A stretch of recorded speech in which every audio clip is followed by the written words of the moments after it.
समुपदेशनाची प्रमुख 3 ध्येय आहेत. 1 तात्कालिक ध्येय, 2 दीर्घकालीन ध्येय आणि 3 प्रक्रिया ध्येय.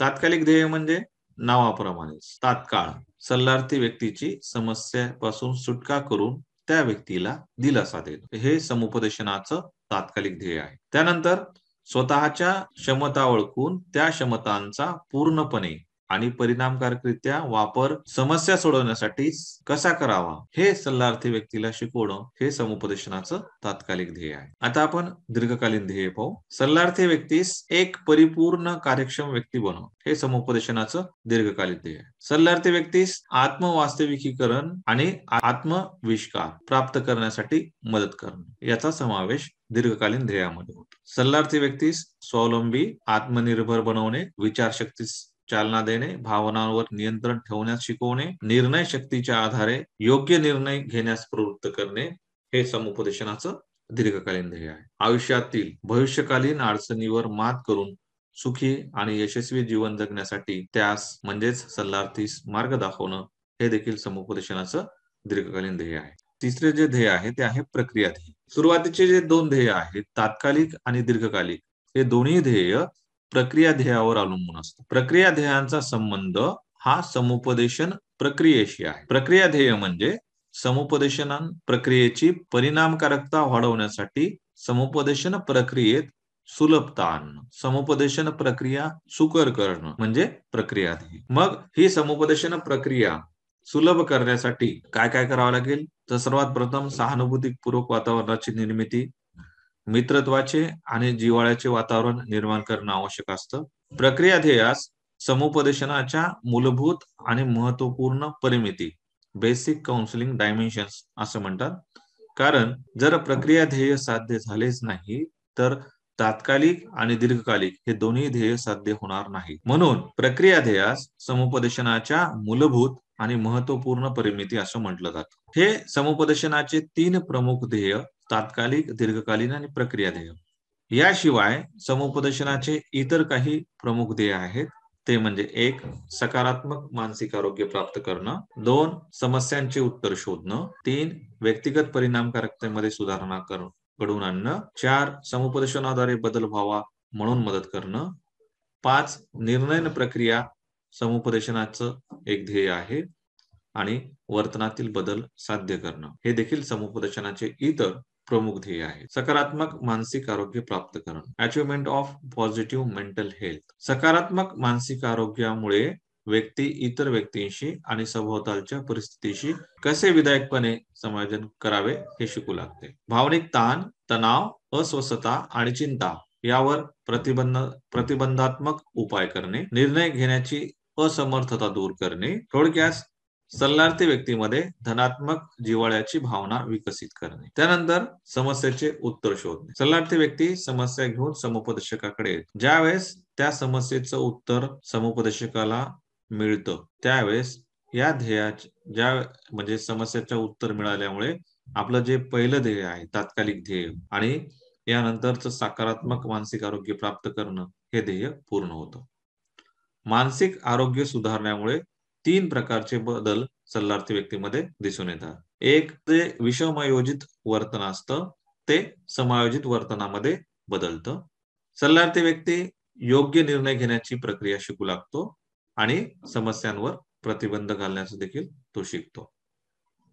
थोडक्यात समस्यांचे उत्तर शोधणे म्हणजे सल्लार्थी व्यक्तीमध्ये निकोप आणि सकारात्मक मानसिक आरोग्य निर्माण करण्याच्या उद्दिष्टांची पूर्तता म्हणजे समस्यांचे उत्तर शोधणे. त्यानंतर व्यक्तिगत परिणामकारकतेमध्ये सुधारणा करणे. चांगले आणि सकारात्मक मानसिक आरोग्य प्राप्त झाल्यामुळे सल्लार्थी व्यक्तीच्या वर्तनात अपेक्षित बदल घडून येतो. ग्लोचर यांनी परिणामकारक व्यक्तीची व्याख्या अशी केलेली आहे की जी व्यक्ती विविध उपक्रम किंवा योजनांमध्ये स्वतःला गुंतविते, वेळ आणि शक्ती यांचा योग्य प्रकारे विनियोग करते, त्याचप्रमाणे योग्य त्या प्रकारच्या आर्थिक आणि मानसिक शारीरिक जोखमा स्वीकारास तयार असते.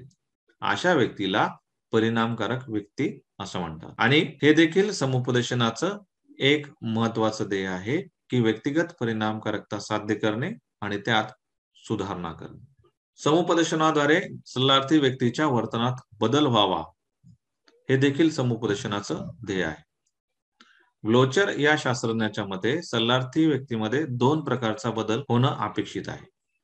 एक तर सल्लार्थी व्यक्तीस जास्तीत जास्त स्वातंत्र्य मिळाले पाहिजे की ज्यामुळे सल्लार्थी व्यक्ती परिस्थितीने लादलेल्या घटकातून योग्य घटकांची निवड करून योग्य वर्तन करायला शिकेल. दुसरं, परिस्थितीनुसार व्यक्तीच्या वर्तनाची परिणामकारकता वाढली पाहिजे.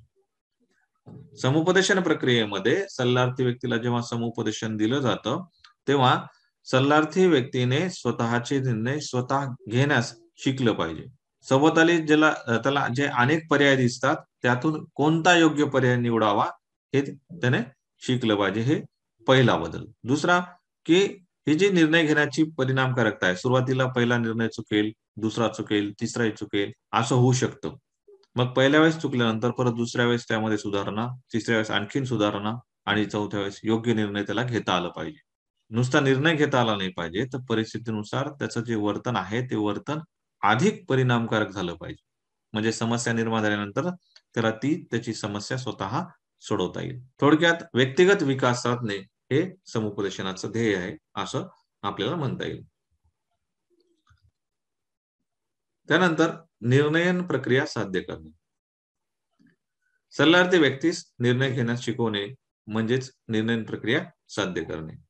रिव्हिज आणि रिव्हिज यांच्या मते व्यक्तीला त्याच्या निवडीनुसार स्वतःचे निर्णय घेणे, निर्णय स्वीकारणे, त्यानुसार कृती करणे आणि त्या कृतीचे मूल्यमापन करणे इत्यादी गोष्टीस प्रवृत्त करणे म्हणजे निर्णय प्रक्रिया.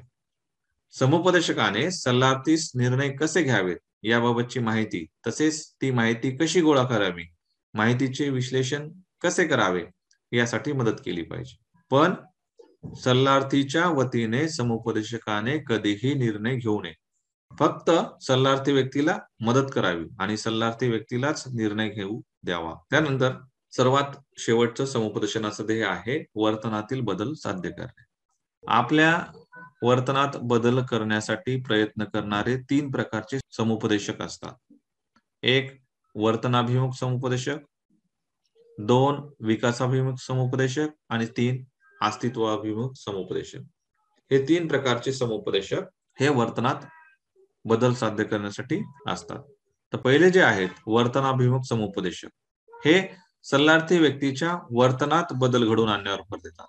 म्हणजे सल्लार्थी व्यक्तीमधील नकोसे वर्तन दूर करून तसेच त्रासदायक लक्षणे कमी करून व्यक्तीमध्ये समाधान आणि परिणामकारकता कशी वाढेल किंवा कशा रीतीने निर्माण करता येईल यावर भर देतात.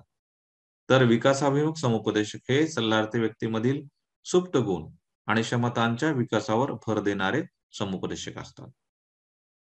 अस्तित्वाभिमुख समुपदेशक हे सल्लार्थी व्यक्तीच्या स्वसंवर्धनावर आणि स्वपरिपूर्तीवर भर देणारे असतात. यानंतर आपल्याला पाहिजे समुपदेशकाची व्यावसायिक आणि नैतिक मूल्य. सुरुवातीला आपण व्यावसायिक मूल्य पाहू. पहिलं, समुपदेशक हा परवानाधारक असला पाहिजे.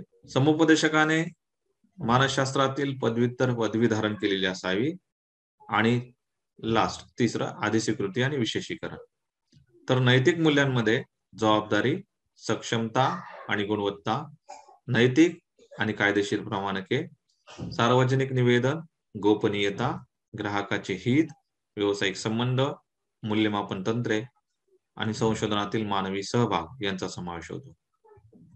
पहिलं व्यावसायिक मूल्य, समुपदेशक हा परवानाधारक असला पाहिजे. म्हणजे समुपदेशकाकडे लायसन पाहिजे. व्यावसायिक म्हणजे अशी व्यक्ती की ज्याने आपल्या व्यवसायासाठी विशेष ज्ञान प्राप्त करून उच्च प्रतीचे प्रशिक्षण घेतलेले असते, त्याला म्हणायचं व्यावसायिक. सुरुवातीला समुपदेशकासाठी लायसन कोणी द्यायचा म्हणजे परवाना कोणी द्यायचा या संदर्भात अमेरिकेत 1960 ते 1970 या 10 वर्षाच्या कालावधीत मानसशास्त्र परवाना नियमावलीबाबत अनेक परिषदांमधून म्हणजे कॉन्फरन्स मधून चर्चा करण्यात आली.